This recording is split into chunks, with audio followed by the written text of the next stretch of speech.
Welcome to the show. Hey, it's one of those weeks that ends end of the week, end of the month, and also end of the quarter. So this week's show is going to be broke up into two different segments. We're going to talk about first quarter results tonight, and then we'll talk next week about end of month. So let's get started.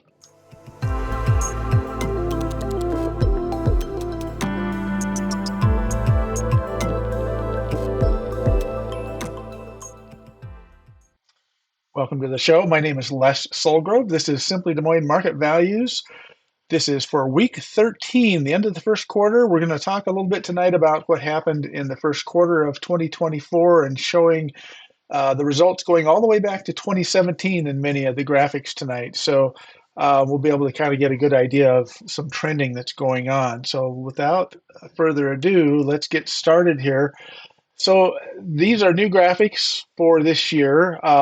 This is one that will fill across as we go into each quarter, but this particular graphic, we're going to show it right down here at the bottom of the screen when we talk about these three different categories here. So what you can see is we have 2,875 homes on the market currently, 2,269 in pending status, and 2,347 closed. And if you ever remember me ever talking about an inverted market, that's when we have more homes in the sale pending category than what we have for sale. We're in no danger right now of getting into that type of a market right now, but who's to say that we won't hit that sometime this spring as the spring market kind of picks up here. So here's that graphic again. This will stay at the bottom while we talk about the for sale inventory, and then we'll do the same thing with pricing as we move forward here. So the thing I like to show you here is, first of all, again, quarter by quarter. This is the end of first quarter, all the way over to the right, and in the dark green is first quarter going all the way back to 2017. And what's good about this is it kind of shows us the track we were on prior to COVID-19 hitting, and then when COVID hit here at first quarter, it hadn't quite hit in 2020. But then look what happened in the marketplace. And I talk about this frequently. We've got that one graphic that shows inventory going all the way back to, I think it was 2008 or 2009. But this kind of gives you just an idea of where inventory levels go on a quarterly basis. And we've steadily been building our inventory since COVID. You know, the lowest we had at one point in 2029 was this first quarter of 2021, where we had just under 1,700 homes for sale. And, you know, we're over 1,000 higher than that right now, starting 2024. So that's a good sign. As far as sale pending graphics go here, this is that same data set here. So 2269 is our number of homes currently under contract in this first quarter. And you can see again, that's just behind last year's first quarter, but not by much.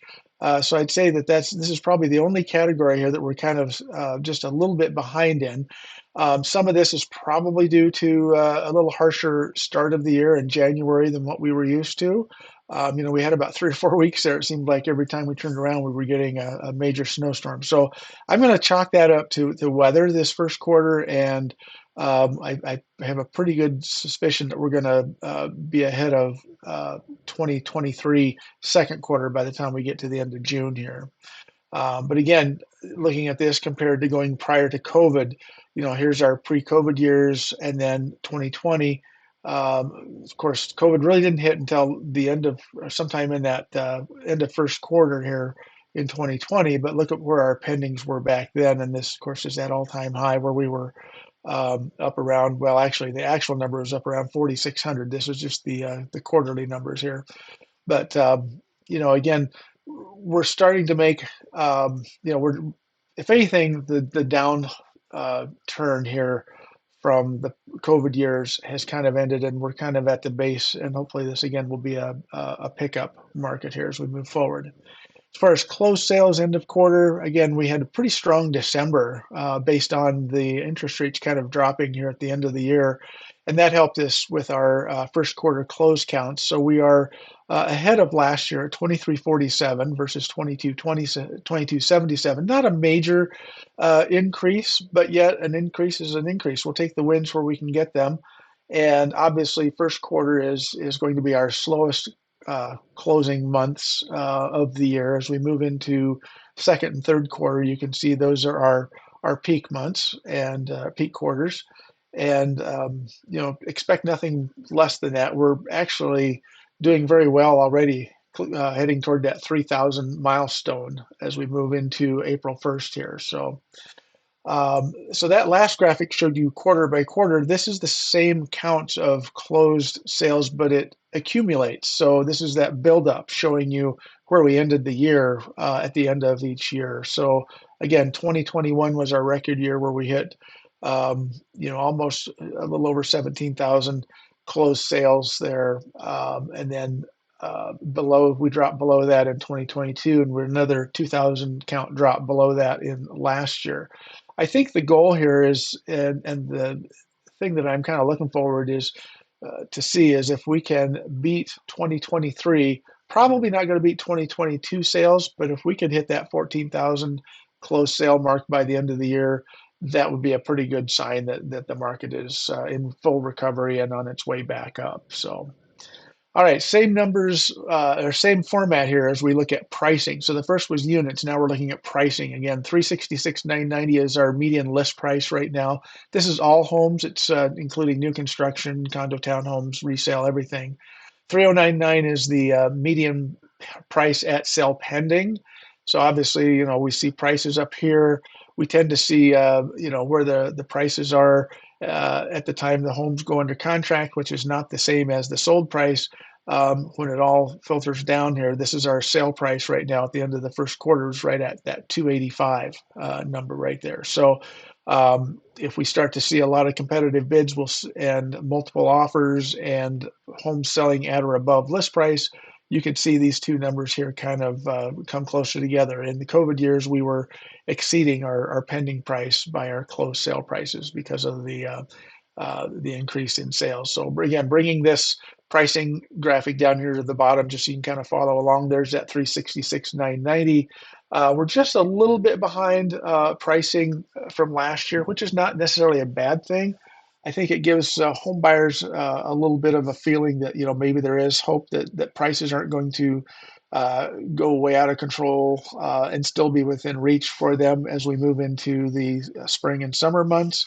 And you know, 2 years ago, we saw pricing steadily decrease after that first quarter. Last year, we had an increase in that second quarter before pricing tended to drop a little bit. So we could see that happen again as we move into second quarter, especially because we had that little bit of a slow start for sale pendings. But we'll see what happens here. I think it would be um, not necessarily a bad thing. I don't want to say it'd be a good thing, but I wouldn't say it would be necessarily a bad thing if pricing kind of starts to level out a little bit here, and maybe as we move toward the end of the year, we kind of do that stair stepping down like we saw in 2022. That was a little bit of a reprieve again for home buyers. As far as pending sale prices here, again, there's that 3099 pricing there, which is actually up quite a bit from the last couple of years. We were right around that 295 to $300,000 price point. We're about another 10,000 over that based on the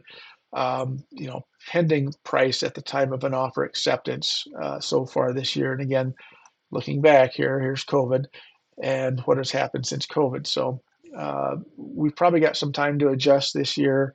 Um, but if you were to draw a trend line all the way up here, we're probably not too far ahead of where we would have normally been. I mean, granted, if you draw that trend line right up here, it's probably looking right around that 280 to 285 price point, and we're sitting currently at 309 or 310 there. Closed sales, median sale price, again, the last couple of years, first quarter, we were hovering right around that $260,000 price point. So far this year, we're at 285. So definitely we've seen, excuse me, pardon me, an increase in median sale pricing there. Let's take a drink. Um, Last graphic for the show this week is looking at, this might be the last, yeah, median days on market at the end of the quarter. Again, 29 days currently, so things are basically taking a little bit longer to sell this first quarter. Again, some of that's probably a buildup from that January slowdown from the storms. Um, but we're sitting at 2.4 months of inventory as opposed to 1.9. So we're still heavily into a seller's market as we move into the first quarter because obviously 4 months or more is the measure of going into a balanced market, and above 6 months is into a buyer's market. You can tell we have not been overall in a buyer's market for at least the last 5 years.